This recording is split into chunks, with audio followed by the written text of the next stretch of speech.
लाखा मंडल, महादेव की नगरी।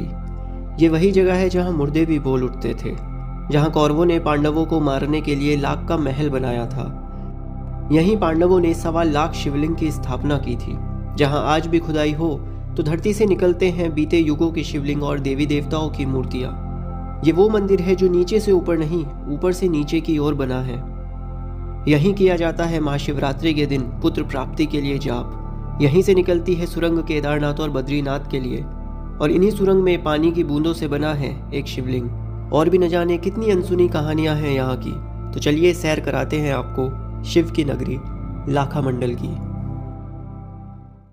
Everyone, this is welcome back to Shiv vlogs and ये है हमारा डे 3 और आज हम जाने वाले हैं लाखा मंडल। एंड रूम टूर मैंने आपको कल करा ही दिया था, और यहाँ पे जो सबसे अच्छी चीज़ हमें लगी वो है हमारे सामने टीवी। और अभी राम आएंगे चल रहा है यहाँ पे, तो पूरा फील आया हुआ है। ओवरऑल यार सनराइज़ बड़ा प्यारा हो गया है। अगर आप देखोगे इधर से सनराइज़ बहुत प्यारा लग रहा है।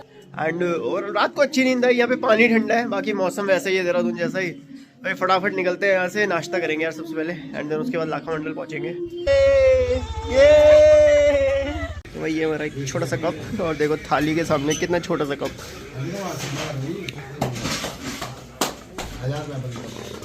Good morning everyone. So finally we are living Purola. और यार इसके पीछे ना एक बहुत लंबी स्टोरी है। कल हुआ क्या, जहाँ हमारा कॉटेज था रहने के लिए, जहाँ हमने देखा हुआ था, तो हम इतनी देर तक पुरोला के चक्कर काटते रहे, इतनी देर तक ना, कभी इधर कभी हमें वो मिला ही नहीं है ना। गेस्ट हाउस जहाँ पे था वो हमें मिला ही नहीं यार। हम कभी इधर कभी उधर, कभी इधर कभी उधर। और हमने ये जो सामने पेट्रोल पंप आ रहा है ना, यहाँ से हमने पेट्रोल डलवाया था। और अब यकीन मानो यार 4 लीटर पेट्रोल डलाया, और कहीं ना हमने 20-25 किलोमीटर ना यहीं घूमते रहे हम, इधर से उधर ही। तो भैया पेट्रोल यहीं डलाया, यहीं वेस्ट हो रहा था वो पेट्रोल। बट बहरहाल अभी फाइनली हम पुरोला को टाटा बाय बाय कह रहे हैं, और यहाँ से अब हम पुरोला से बाहर निकल चुके हैं। नाश्ता अभी हमने जस्ट किया, आलू के पराठे और चाय। यार चाय भाई साहब, उन्होंने चाय इतने छोटे कप में दे रखी थी ना, जैसे शॉर्ट्स होते हैं ना, टकीला शॉर्ट्स, यार उससे भी छोटे कप में चाय दे रखी थी, बताओ। हो तो अभी लाखा मंडल यहाँ से लगभग 30-35 किलोमीटर्स के आसपास होगा। ज़्यादा टाइम लगना नहीं चाहिए, मैक्स टू मैक्स हम 40-45 मिनट्स में पहुँच जाएंगे, क्योंकि हम बड़े प्यार से चल रहे हैं अभी हाल फिलहाल। I can't slow down, shouting loud, got me running red lights. Oh, I just can't get you out of my mind. I can't slow down, raising lights, speeding into the night. Oh, I just can't get you out of my mind.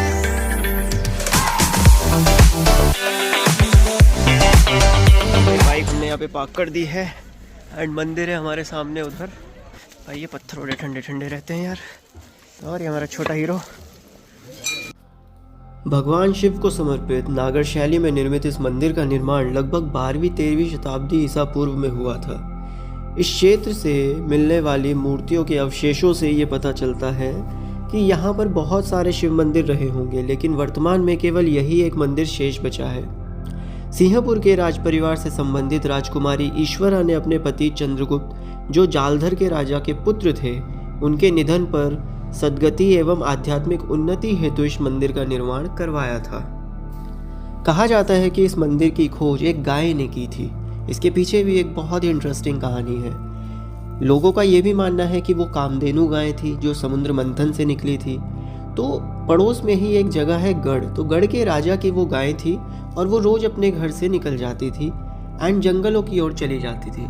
अब जंगलों में जाने के बाद राजा को लगने लगा कहीं मेरी गाय किसी के खेतों का नुकसान न पहुंचा रही हो। लेकिन गाय आती थी लाखा मंडल के इस शिव मंदिर के पास। तो गाय शिवलिंग पर दूध चढ़ाती थी, दूध अभिषेक करती थी और परिक्रमा लेती थी, और फिर अपने घर को चली जाती थी। और यही वो गाय रोज किया करती थी। तो जिस दिन राजा ने अपनी गाय का पीछा किया तो देखने को मिला कि यहाँ पे तो गाय ने एक शिव मंदिर की खोज की है। तो इसीलिए कहा जाता है कि इस मंदिर की खोज एक गाय ने की थी। द्वापर युग में पांडवों ने अज्ञातवास के दौरान कुछ समय लाखा मंडल में भी व्यतीत किया था, और यहीं पर उन्होंने भगवान शिव को खुश करने के लिए 1.25 लाख शिवलिंग की स्थापना कर विशेष पूजा अर्चना की थी। आज भी यहाँ पर पौराणिक शिव मंदिर मौजूद है, और खुदाई के दौरान आए दिन शिवलिंग मिल रहे हैं, जिन्हें मंदिर परिसर के आसपास पुरातत्व विभाग ने संजो कर रखा हुआ है। खास बात यह है कि यहाँ जो शिवलिंग खुदाई में मिल रहे हैं वो अलग अलग रंग के हैं। कहा जाता है कि ये जो लाल शिवलिंग है ये वही शिवलिंग है जो भगवान राम ने रामेश्वरम में स्थापित किया था। दोनों शिवलिंगों का अगर हम मटेरियल देखें तो वो एक ही है। लाल शिवलिंग पूरे उत्तराखंड में और कहीं नहीं पाया जाता सिवाय लाखा मंडल के। माना जाता है ये जो हरे शिवलिंग आप देख रहे हैं ये द्वापर युग के हैं और श्री कृष्ण ने इनकी स्थापना की थी। काफ़ी विचित्र मंदिर है ये। बहुत सारी यहाँ पर ऐसी चीज़ें हमको देखने को मिल रही है और आसपास के लोगों से पता चल रहा है जो कि इस युग की है ही नहीं, बीते युगों की है। क्योंकि इस मंदिर का निर्माण एक गाय ने किया था तो इस मंदिर की शिलाओं पर आपको गाय के खोर के निशान भी देखने को मिल जाएंगे। मंदिर के बिल्कुल बाहर अगर हम देखें तो यहाँ पे हमको 2 नंदी दिखाई देते हैं, लेकिन इनमें से एक नंदी है और एक विरंगी है। विरंगी जो है जिनका आप देख रहे होंगे ये जो टूटा हुआ कमर है ये विरंगी का है। कुछ लोग कहते हैं कि मुगलों ने इनको तोड़ा था, लेकिन अगर हम ध्यान से समझें तो मुगल वहाँ तक पहुँचे ही नहीं थे, तो वो गलती से टूट गया था। दूसरे जो है वो हमारे नंदी महाराज हैं। इन दोनों में एक डिफरेंस होता है। जो विरंगी होता है उनके जो सींग होते हैं वो ऊपर की तरफ होते हैं और नंदी के सींग नीचे की तरफ होते हैं। तो यहाँ पे आप ये चीज़ में कंफ्यूज मत हो जाइएगा कि यहाँ पर 2 नंदी हैं, एक नंदी है और एक विरंगी है। मंदिर के अंदर बहुत सारी पौराणिक मूर्तियाँ हैं। मैं आपको मंदिर के अंदर की वीडियो नहीं दिखा सकता हूँ, लेकिन वहाँ पर एक शिला है जहाँ पर छोटे बच्चे के पाँव के निशान हैं। कहा जाता है कि जो माँ पार्वती हैं उन्होंने यहाँ पर तपस्या की थी और ये उन्हीं के पाँव के निशान हैं। मंदिर के परिसर में ही आपको एक बहुत ही बड़े आकार का शिवलिंग दिखाई देगा। माना जाता है कि ये शिवलिंग की स्थापना धर्मराज युधिष्ठिर जी ने की थी। चारों तरफ जो आप थमले देख रहे हैं पहले इनके ऊपर भी शिवलिंग रखे हुए थे जो 4 भाइयों का संकेत देते हैं, भीम, नकुल, सहदेव और अर्जुन। बीच में है धर्मराज युधिष्ठिर। धर्मराज युधिष्ठिर यहाँ पर शिव की आराधना करते थे और चारों भाई धर्मराज की आराधना में कोई बाधा न डाले उसका ख्याल रखते थे, यानी उनकी रक्षा करते थे। इस शिवलिंग का मुख पश्चिम की ओर है ताकि जो पूजा कर रहा है उनका मुख पूरब की तरफ रहे। थोड़ा सा अगर इस शिवलिंग के पीछे चले तो यहाँ पे आपको ये 2 मूर्तियाँ दिखाई देंगी, जिसमें से ये माना जाता है कि सतयुग में ये वीर और भद्र हैं, त्रेता के ये जय और विजय हैं, द्वापर के ये द्वार और पाल हैं और कलयुग में ये देव और दानव हैं। ये वही जगह है जहाँ पर जब मुर्दों को लेकर आया जाता था तो वो जिंदा हो जाते थे। अब इसके पीछे की कहानी ये है कि यहाँ पे जो आप ये देख रहे हैं मूर्ति, जो द्वारपाल यहाँ पर खड़े हुए हैं जिनको कलयुग में देव और दानव नाम दिया गया है, तो इनमें से देव वो हैं जिनके मुकुट में आपको हीरे मोती जवाहरात दिखेंगे, लेकिन इनमें से दानव वो है जिनके मुकुट में आपको भूत और पिशाच देखने को मिलेंगे। जब यहाँ पर किसी व्यक्ति को जो मृत्यु हो चुकी है जिनकी, उनको लिटाया जाता था और पंडित मंत्रों से उनके ऊपर गंगा जल छिड़कते थे तो वो कुछ देर के लिए जीवित हो जाते थे ताकि वो आखिरी समय में राम का नाम ले सके और जो भी उनकी आखिरी इच्छा है वो बता सके। ये प्रथा उस दिन से यहाँ पर बंद कर दी जब एक महिला के पुत्र को यहाँ पर लाया गया और उसके ऊपर पंडित जी ने गंगा जल छिड़का तो महिला ने अपने पुत्र का हाथ पकड़ लिया और बोलने लगी कि अब मैं इसको घर लेकर जा रही हूँ। तो तब से यहाँ पर इस प्रथा पर रोक लगा दी गई है। ये वही स्थान है जहाँ पर दुर्योधन ने पांडवों को मारने के लिए लाख का महल बनाया था। कहा जाता है ये द्वार और पाल के बीच में जो जगह है यहाँ पर आज भी वो सुरंग मौजूद है और ये सुरंग गुप्तेश्वर महादेव, जो कि हम आपको आगे दिखाएंगे, वहाँ पर निकलती है। तो जब ये लाख का महल बनाया गया तो जो विदुर थे वो जानते थे कि कुछ ना कुछ गलत हो सकता है, तो उन्होंने पहले ही एक सुरंग का निर्माण करवा दिया था और उनमें से एक सुरंग केदारनाथ बद्रीनाथ के लिए जाती है और भी न जाने उस सुरंग के अंदर बहुत सारे भूल भुलैया हैं जो आज भी किसी को मालूम नहीं कि वो कहाँ तक जाती हैं। आज भी अगर इन ईंटों को उखाड़ कर देखा जाए तो मोम दिखाई देता है, यानी कि लाख दिखाई देती है। इस जगह को लेके एक बात और कही जाती है कि लाखा मंडल में जहाँ से आपको हिमालय के दर्शन होंगे वहाँ से यमुना के दर्शन नहीं होंगे और जहाँ से यमुना के दर्शन होंगे वहाँ से आपको हिमालय के दर्शन नहीं होंगे। लाखामंडल में ही देश का सबसे पहला मेला लगता है और इसके बाद ही बाकी जगहों के कपाट खुलते हैं और बाकी पूरे देश में फिर मेले लगने शुरू होते हैं। मंदिर परिसर में ही खुदाई के बाद जो शिवलिंग निकले हैं वो आपको देखने को मिल जाएंगे। यहाँ पर जहाँ पर भी आप खुदाई करेंगे वहाँ पर एक नए शिवलिंग की खोज हो जाती है, तो इसलिए पुरातत्व विभाग ने अभी खुदाई बंद कर दी है। मंदिर से ज़रा दक्षिण की ओर चलेंगे तो हमको एक अद्भुत शिवलिंग दिखाई देता है जिनका नाम है अद्भुत शिवलिंग चिंताहरण। माना जाता है राजा सगर के 7000 पुत्र थे और मुनि के श्राप के कारण उनके 7000 पुत्रों का सर्वनाश हो गया। इन्हीं के कुल में भागीरथी ने जन्म लिया और शिव की तपस्या की। गंगा यमुना को वो पृथ्वी लोक पर ले आई, इस कदर उन्होंने तपस्या की और फिर इस शिवलिंग की स्थापना की थी।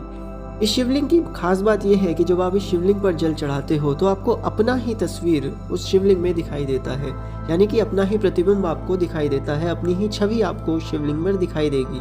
तो हमने भी ट्राई किया और बिल्कुल आप जब इस शिवलिंग के ऊपर जल चढ़ाते हैं तो आपको आप बहुत ही अच्छे से दिखाई देते हैं। ऐसी भी मान्यता है कि शिवलिंग के सामने जब आप कोई भी मुराद अपनी रखते हैं तो वो अवश्य पूरी होती है, क्योंकि अष्टदलों के बीच ये विराजमान शिवलिंग काफी अद्भुत और प्राचीन है। लाखामंडल में तो वैसे हर एक शिवलिंग ही प्राचीन है। अलग अलग प्रकार के शिवलिंग आपने यहाँ पर देखे हैं और ऐसे शिवलिंग भारत में शायद ही और कहीं होंगे। अगर होंगे तो कमेंट में ज़रूर बताइएगा कहाँ पर हैं। लेकिन इस पूरी नगरी में आपको जो एहसास होने वाला है, जो अनुभव होने वाला है, वो बहुत ही सुंदर होने वाला है। आपको एक पल भी ऐसा नहीं लगेगा कि आप थोड़ा परेशान फील कर रहे हैं या फिर आपका मन उचट रहा है, क्योंकि यहाँ पर आते ही जो मन लगता है वो फिर यहीं का हो जाता है। और सबसे कमाल का मन आपको लगेगा जब शाम को आरती का समय होता है। शाम को आरती के समय में छोटे बच्चे यहाँ पर आरती गाते हैं, पंडित जी मंदिर के अंदर आरती गा रहे होते हैं और एक बहुत ही प्यारा समूह यहाँ पर बन जाता है। इतना ज़्यादा मज़ा आ रहा होता है कि पूछिए मत। ये चीज़ तो आप जब यहाँ पर आएंगे तभी आपको पता चलेगी। इस मंदिर की एक मान्यता और भी है। अगर कोई स्त्री पुत्र प्राप्ति के उद्देश्य से महाशिवरात्रि के दिन मंदिर के मुख्य द्वार पर बैठकर शिवालय के दिए को देखते हुए ओम नमः शिवाय का जाप करे तो 1 साल के अंदर उनको पुत्र प्राप्त होता है। और आसपास के लोगों से ये भी पता चला है कि 2023 में एक 65 वर्ष की महिला पुत्र प्राप्ति के उद्देश्य से यहाँ पर आई थी और शिवरात्रि के दिन उन्होंने ओम नमः शिवाय का जाप किया था शिवालय के दिए को देखते हुए। और 2024 में अब वो फिर से आएंगी क्योंकि अब उनको पुत्र प्राप्त हो चुका है।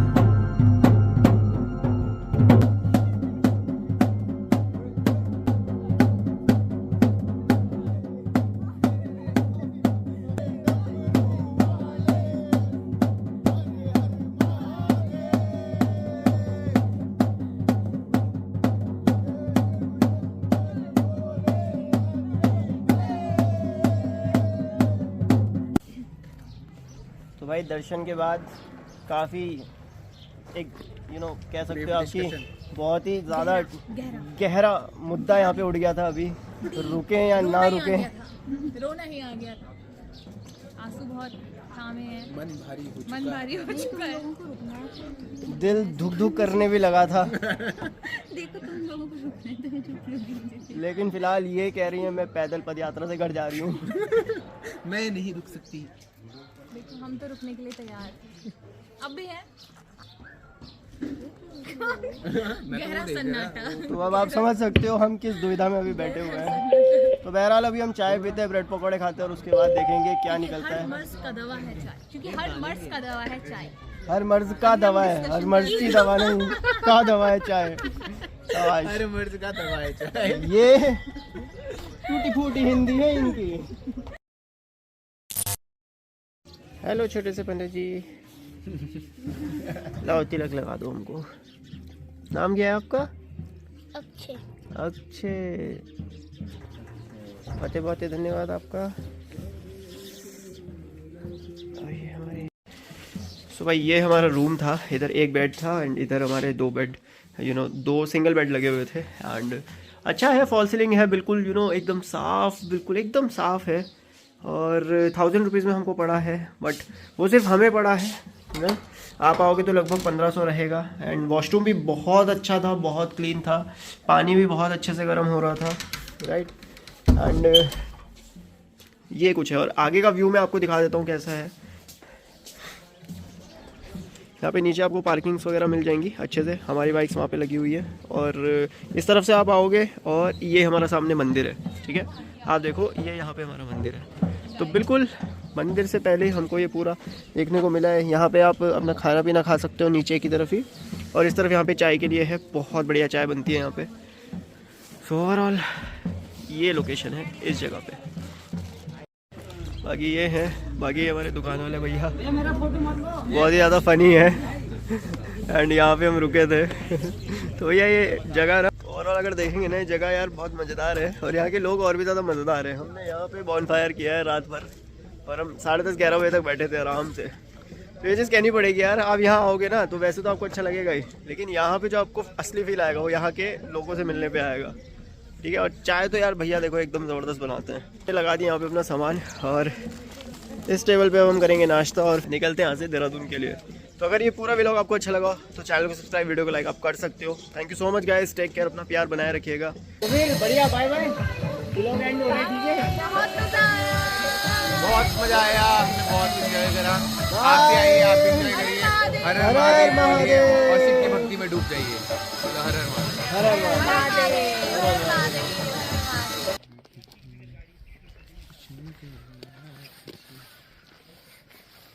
प्राचीन पांडव गुफा, ये वो गुफा है जो जब लाक्षागृह बना था तो जो विदुर थे हमारे उन्होंने बनाई थी, और यहाँ से पांडव जी बाहर निकले थे जब ऊपर लाक्षागृह में आग लग गई थी। आप वहाँ पे हाथ नहीं लगा सकते। ये देखो भाई, पत्थर के बीच में गणेश जी की आकृति बनी हुई है। चलिए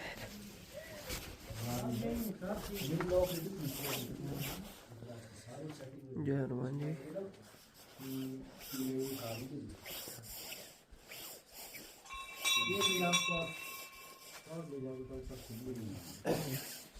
जो लेटर दे दिया ना उन्होंने जी, उसमें जल टपकता है।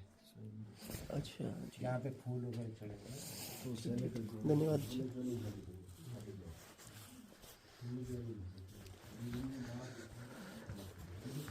इस तरफ तो पंडित जी ने हमको लाइट दे दी है, ये लाइट, ये देखो आप, अरे बाप रे क्या गुफा बनाई गई है भाई।